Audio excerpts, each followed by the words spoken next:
पुढची मोठी बातमी आरक्षणाच्या मागणीसाठी धनगर समाज आक्रमक झालाय। शेकडो गाड्यांच्या ताफ्यासह धनगर समाज मुंबईकडे रवाना झाल्याची माहिती आहे। अंबाजोगाईतून धनगर बांधव मुंबईकडे रवाना झाले आहे। आरक्षणासाठी धनगर बांधवांचा यलकार पाहायला मिळतोय, तर मुंबईच्या आझाद मैदानामध्ये हा मोर्चा धडकणार आहे। तर आताची सगळ्यात मोठी आणि महत्त्वाची बातमी, तर आरक्षणाच्या मागणीसाठी धनगर समाज आक्रमक झाल्याचं पाहायला मिळतंय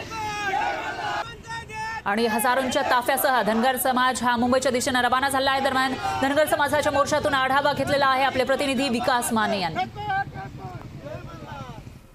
धनगर आरक्षणाच्या अंमलबजावणीकरिता आता धनगर समाज जो आहे तो आक्रमक झाल्याचं पाहायला मिळतंय। बीड जिल्ह्यातल्या अंबाजोगाई या ठिकाणावरनं मुंबईच्या दिशेने आता धनगर समाज बांधव कूच करताना पाहायला मिळतोय। यशवंत सेनेचे अध्यक्ष आहेत बाळासाहेब दोळतुळे, कशा स्वरूपात आता तुम्ही मुंबईकडे कूच करताय? आता राज्य सरकारकडे आम्ही दोन पर्याय ठेवणार आहोत। मराठा बांधवांसाठी एक दिवसाचं विशेष अधिवेशन घेऊन त्यांना बांधवांना न्याय दिला। आमच्यासाठी याच अधिवेशनामध्ये एक दिवस एक तास वाढवा आणि या धनगरांच्या पोराला न्याय द्या, एवढी मागणी करण्यासाठी आम्ही मुंबईला निघालो।